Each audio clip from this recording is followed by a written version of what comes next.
keys in getting a really great guitar or a great instrument is getting the fretboard and the neck particularly, or the fingerboard, just right. So not only does it play correctly, but it feels really good, or it feels right in your hands, or if you start doing this professionally, in the player's hands. After having made a number of instruments that have been played by some pretty good artists, one of the comments I routinely get is how comfortable my necks are. And the reason for that is I spend a lot of time fussing over the frets and the neck. So in this sequence of videos, I'm going to show you how I take a fretboard after the initial fretting, the guitar's been put together, the bridge has been installed, how I take that fretboard up to the final step, which is the intonation, the action setup, and all that kind of stuff. So the first thing that we need to do is to level the frets. And to do that, the first thing I've done is I've put some safe release tape on either side of the fretboard extension to protect the gloss finish. I want to make just one quick comment about tape on a lacquer finish. Don't leave tape on lacquer finishes very long. Get it off as soon as you can. If you leave tape on, and I don't care whether it's a safe release tape or even worse, the blue painter's tape or something like that, you're going to have a mark that's going to require maybe wet sanding and rebuffing at least after you take the tape off. So put the tape down, do your thing, and then get it off. The first thing that we're going to do is we're going to level the frets. And to do that, I'm just going to take a red magic marker and I'm just going to put a line down the center of each fret.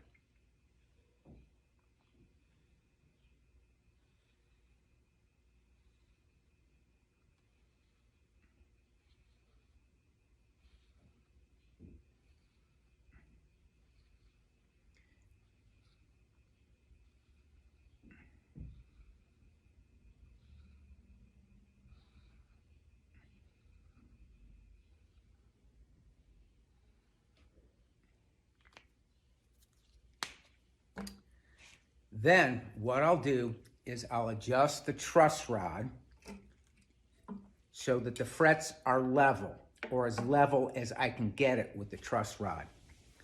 Now, keep in mind one thing. When the strings are on, you're going to be coming up a little bit at this end.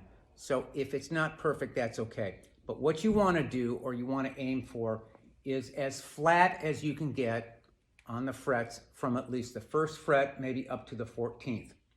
You start to get fall off on most guitars past the 14th or 16th fret, so don't worry about that. In other words, don't try to get it completely flat all the way. Just worry about from about the first fret up to maybe about the 16th. And what I've done here is I've just adjusted the truss rod until I'm flat. That's the first step. Now, what we'll do is we will take this heavy-duty StewMac fret leveling file. And what I like about this is this thing really has some heft to it. I'll take this and I'll put some 320 grit sticky back paper on it.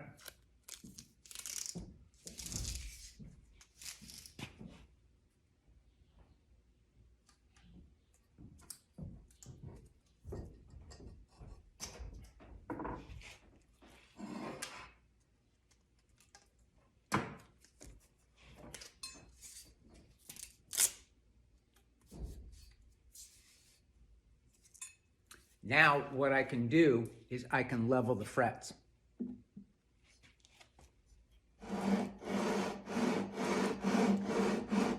And by putting the magic marker on there, you can see your progress really easily.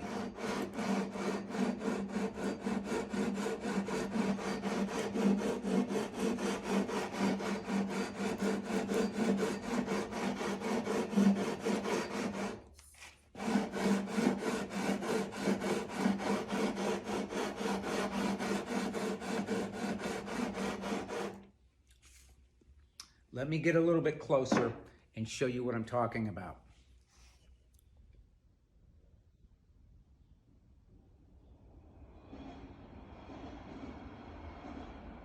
you can see that I'm hitting the top, and then I'm not hitting anything down here. I'm starting to get a little bit on the 14th, but there's still some low frets there. So the goal here is to get everything to look like that.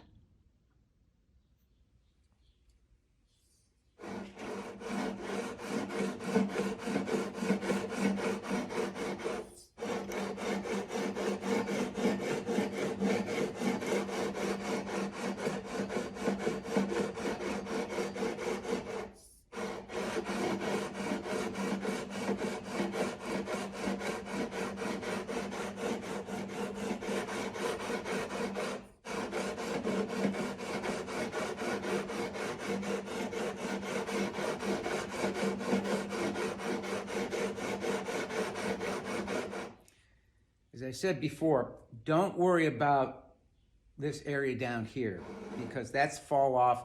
On this style of guitar, very rarely is a artist going to play up there. But I'll show you what I'll do up there in just a sec. I'm really, at this point, concerned about frets 1 through about 16.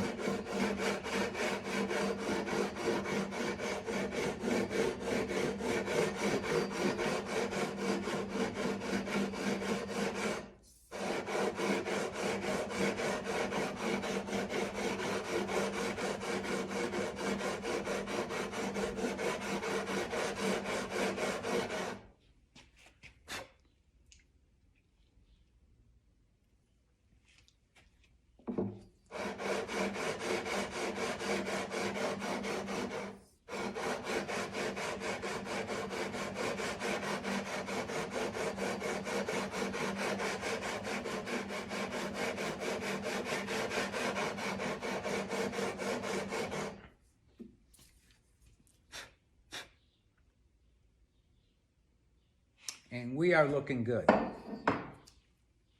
So I've knocked down, or I've got the red ink removed from all the frets except for these here.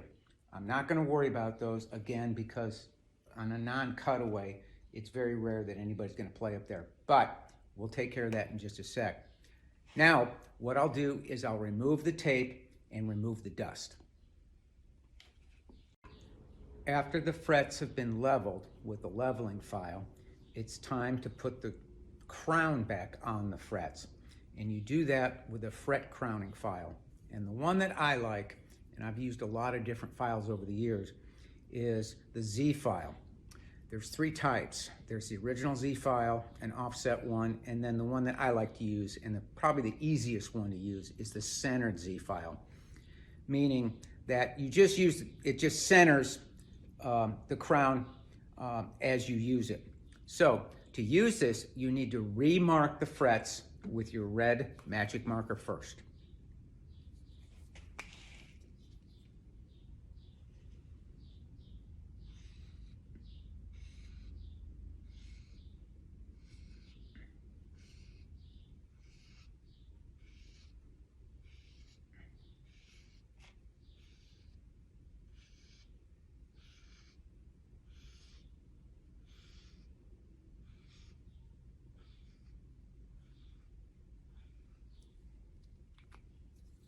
Then it's just a simple matter of holding the file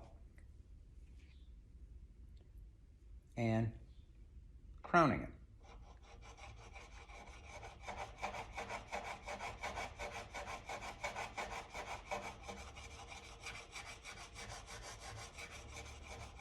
And what you're looking for is just a thin line of red ink left on the top of the file. Let me get in closer and show you. Here's a fret right here that hasn't been filed. Here's the one I just filed right here, and you can see that there's just a thin red line going down the center of it. That's what you're looking for. So it's just a matter of continuing on down the frets.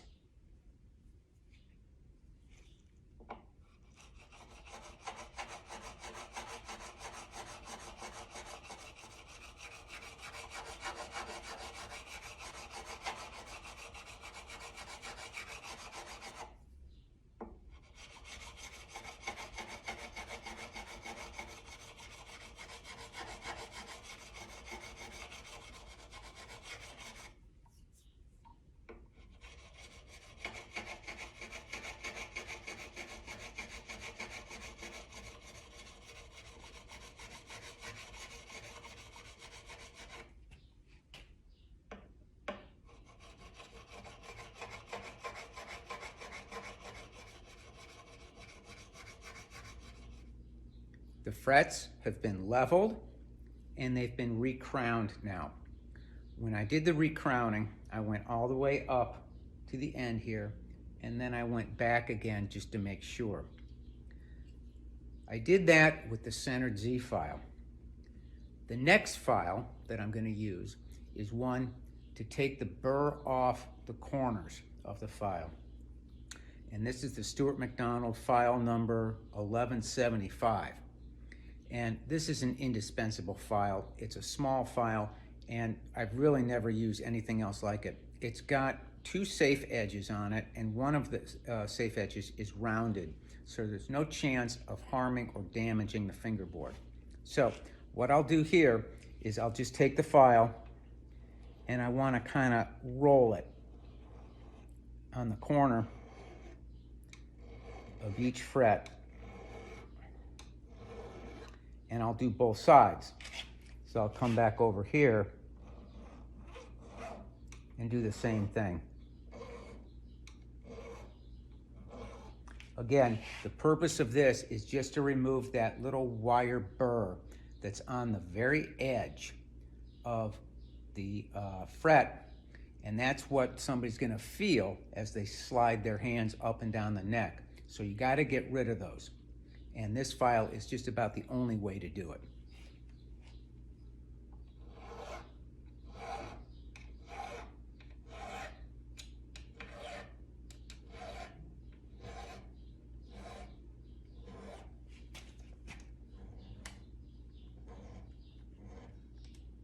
I'm being very careful as I go up here not to go into the top of the guitar.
Just do the best you can as you get up here towards the edge. The last thing you want to do is to run that file into the body and have to do some finish touch-up. So now that everything's rounded over, the next step is to check for level. I'm going to check that the frets are level all the way up. And to do that, I'm going to use the fret rocker. The fret rocker will just identify a high fret. Then what I'll do, if I find a high fret, I'll use the fret kisser to knock it down. So what I'll do here is I'll just place it on the edge and rock it.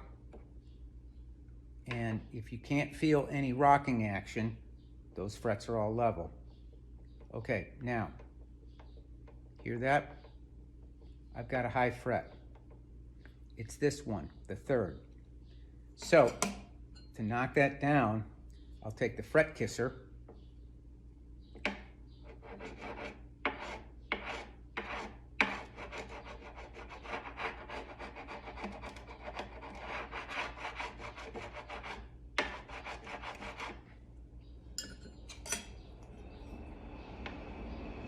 and we're good.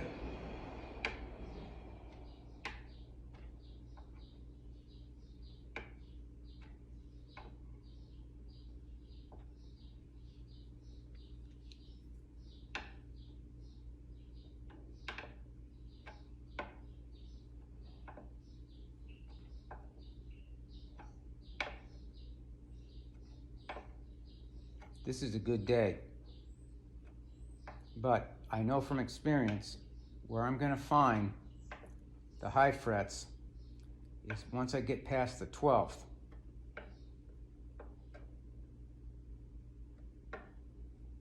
And it's usually the 14th that gives you a problem. I've got a high fret right there at the 13th. So, with the fret kisser, let's see, 13.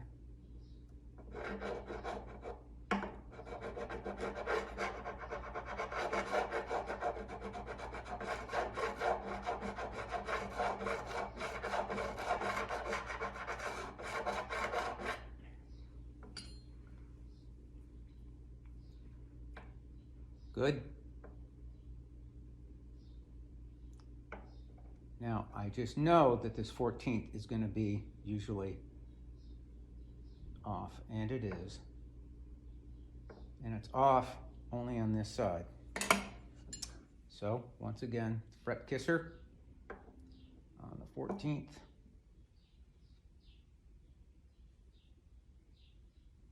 Make sure I get the right one here.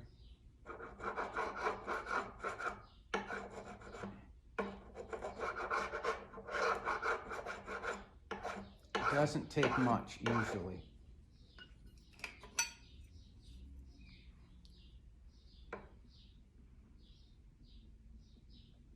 And we're still a little bit high.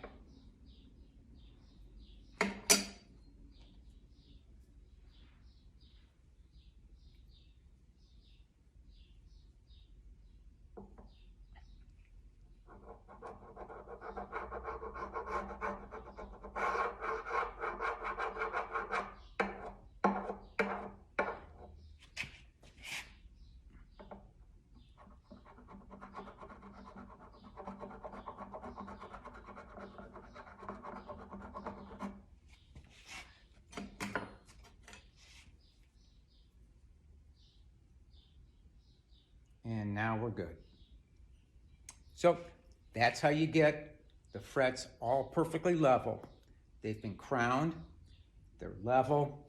Now, the next step is to dress the fretboard and get the edges of the fretboard rolled in preparation for the final action adjustments. The frets have been leveled, they've been crowned, and then I've rechecked them again with the fret leveler, or the fret rocker rather, to make sure that all the frets are now level and I'm not going to have a high fret when I go to string it up. Now what I have to do is I have to redress the fingerboard and the frets to get rid of all the file marks. And to do that, I'm going to use some 320 grit free cut gold sandpaper. And this is just an old sheet from probably the finishing process. And I'm going to use a hard piece of rubber block. I buy these from Rockler and other places, woodworking places like that. This is, I've always called these like tadpole sanders, but these are really handy. And I'm going to show you what I'm going to do with it. The first thing I'm going to do is I'm going to sand the area in between the frets. And to do that, all I'm going to do is I'm just going to take this sharp edge right there. You can see that triangular edge. And I'm going to wrap the sandpaper around it. And what I'm going to do is I'm just going to sand this.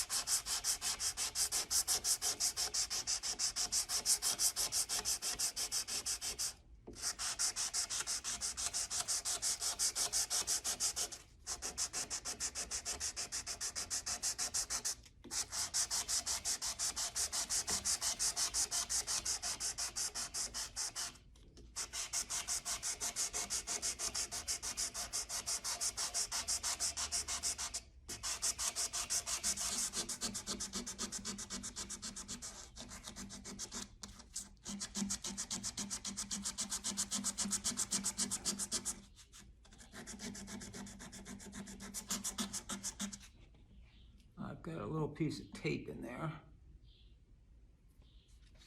Get rid of that.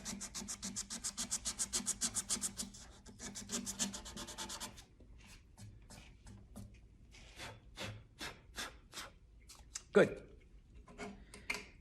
Now that I've cleaned the fretboard, I'm going to sand the tops of the frets to remove the file marks. And to do that, I'm going to take the same piece of sandpaper, but I'm just going to wrap it and use my fingers as a backing block. And what that does, it gives it a little bit of cushion so that you don't level the frets again. Remember, you already leveled them. So at this point, all you're doing is you're just removing the file marks from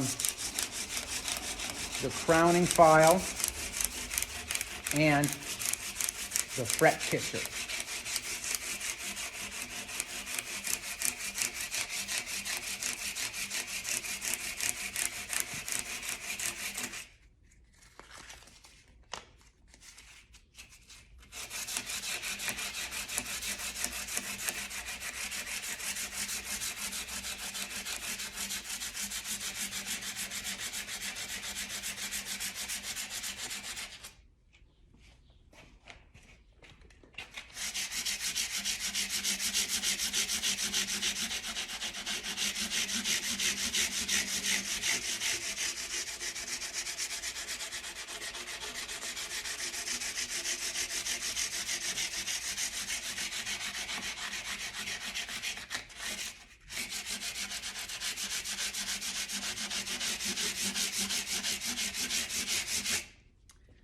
Last thing I'll do is, before I clean that up, is I'll go back to my little sander, my little hard piece of rubber, and I use that little pointy edge.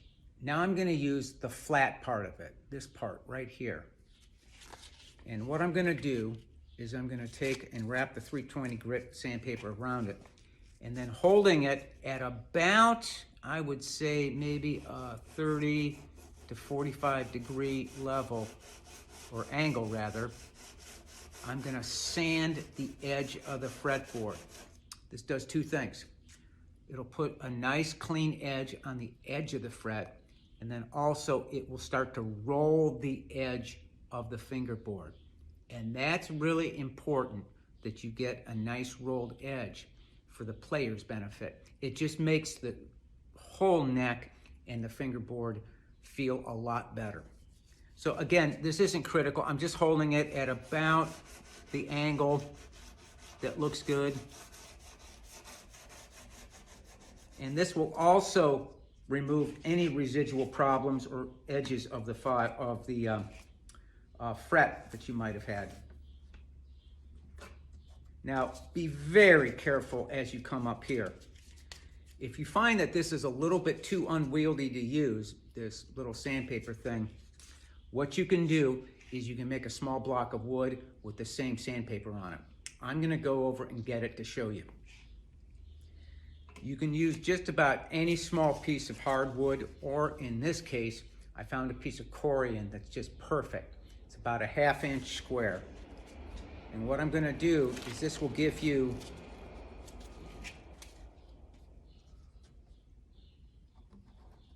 a block that's easier to reference, so that you don't hit the finish of the guitar.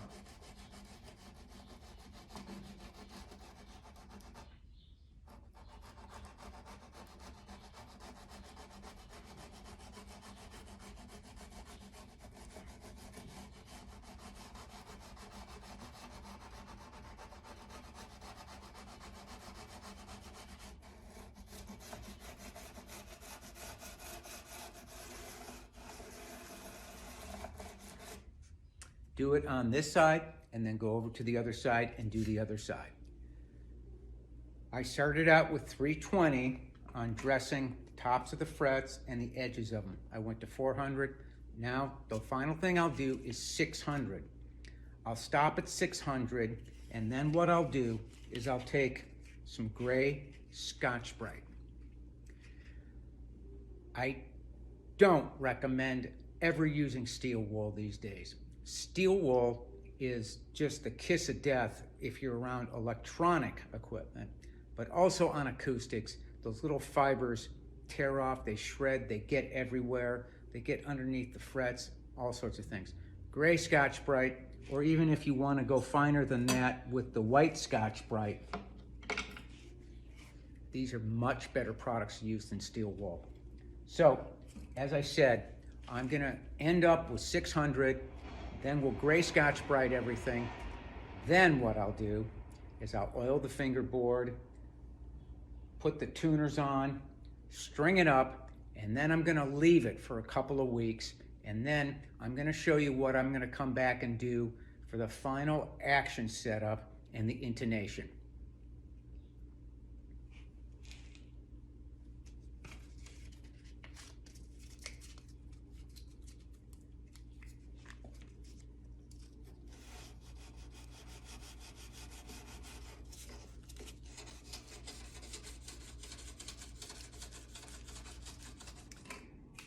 At this point, it's a good idea to break out the loops.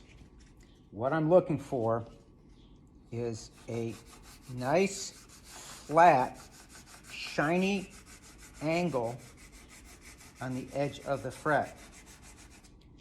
And I always check with my fingers. Your eyes are one thing, but your fingers are the best judge.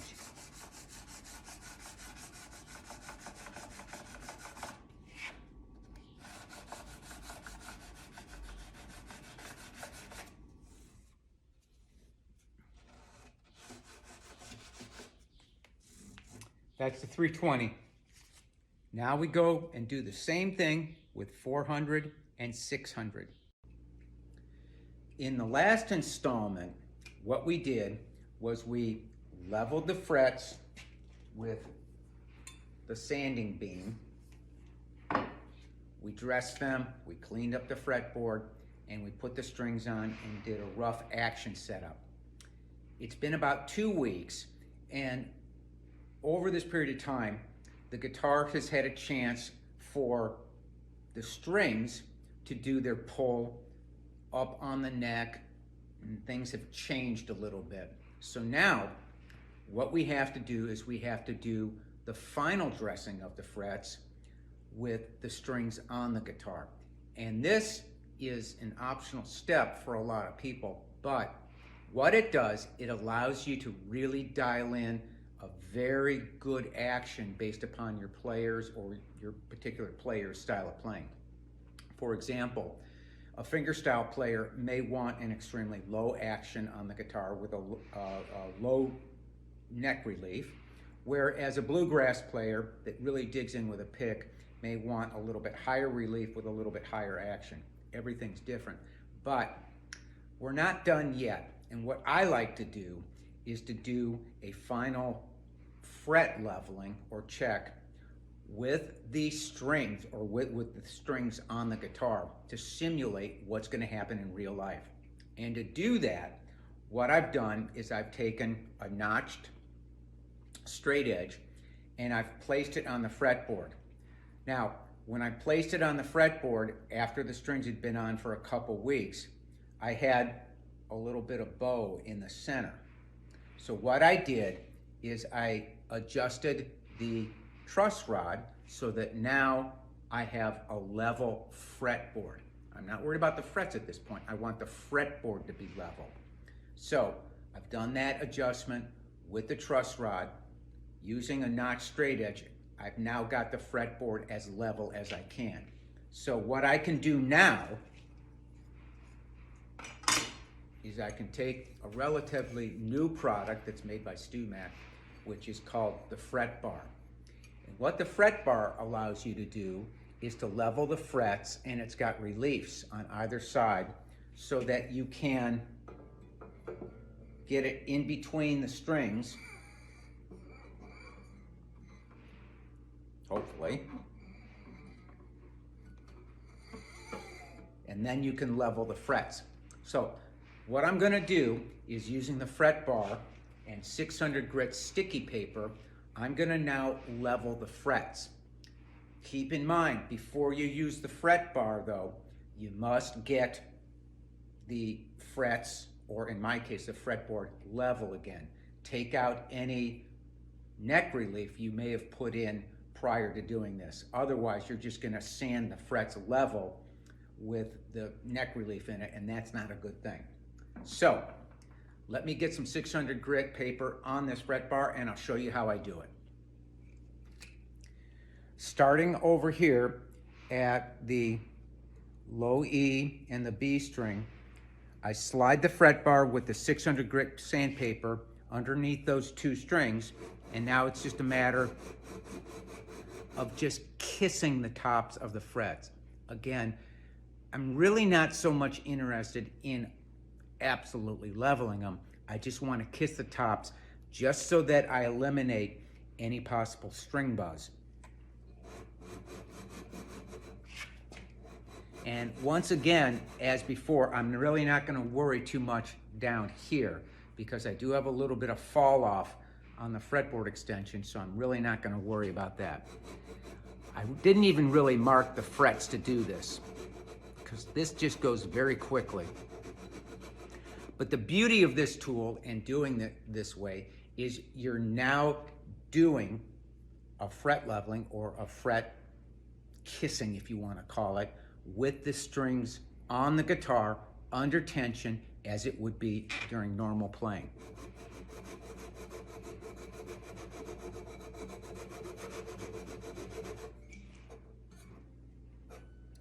Okay, so that is, and if you look at the frets, you'll just see that you kissed the very top of them just a little bit. I can see a little bit here and a little bit down here. So now we'll go to the two middle strings.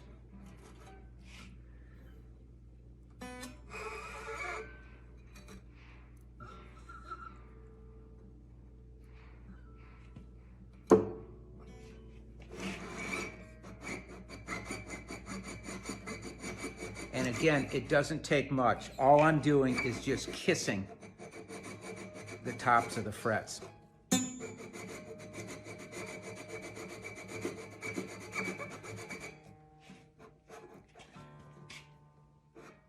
That's all I'm going to do there.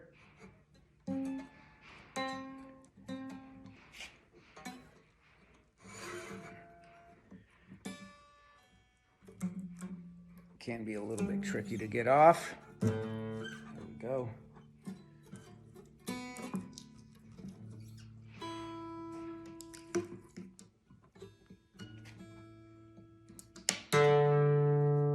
Okay, and now I'll do the final two, the bass E and the A.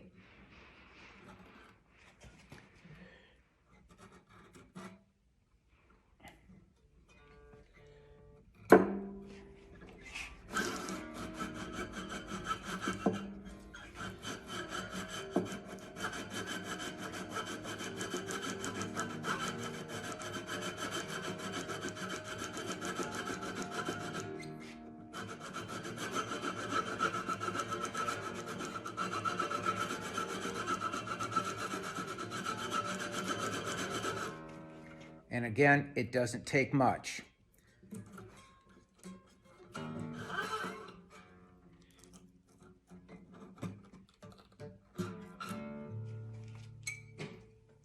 So now what we've done is we've removed all high spots from the frets. Now what we can do is we can put a little bit of relief into the neck and do the final bridge, saddle height adjustment for the action at the 12th fret, and then I'll notch, or I'll check the notches on the strings to get the action right at the 1st fret, and we're done. To put the proper relief back into the neck after I've done this, it's just a simple matter of putting a capo on the 1st fret, pressing down with your finger on the 15th or 14th fret, and then you want to adjust the action about in the middle here at the 7th or 8th. So what I'll do is I'll just eyeball it right now. And again, this is going to change depending on the type of player that you have. If you have a fingerstyle player, you may not want a lot of neck relief. If you have a bluegrass player, you may want a lot. I basically, for a standard adjustment, we'll just take like a credit card or something like that. And if I can slide it in, that's just about where I want it, right about there. You can also just kind of tap the string, and if you hear that little tap, that's usually a good neck relief. But again, if you have a player that really digs in with a pick, you may want a little bit more neck relief. But this is about where I want it. So now I've got the neck relief, I've got the frets all exactly kissed, if you want to call it that, with the fret bar. So now what I can do is take the strings off, do the final dressing of the frets, do the final saddle height adjustment, and I'm good to go. After I got the strings off, set the neck relief, and looking at the frets, I noticed that I have to do some recrowning here at this fret, and a couple of these frets up here. So using my centered Z file, I'll recrown the frets that need it, then I'll smooth them down with the sandpaper, going up to about maybe 800 or 1000 grit. Then I'll do my final polishing, oiling of the fretboard, and so on and so on.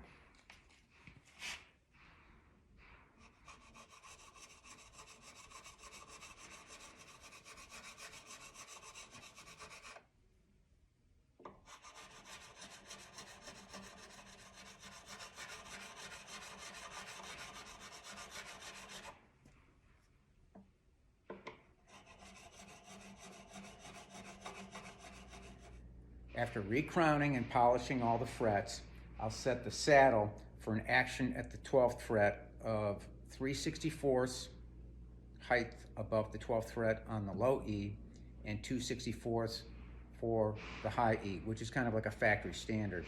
That's generally where I'll set a new guitar that I ship out, unless the player or the person that ordered the guitar wants a significantly lower action or different action, in which case I will make the adjustment of the saddle. But just a note of caution, watch if you're building a guitar or whatever, watch your saddle height. Don't shave a saddle too low at the bridge, because what can happen, you can start having some intonation and some other problems. So you want a little bit of saddle height there, even with low action, if you can get away with it.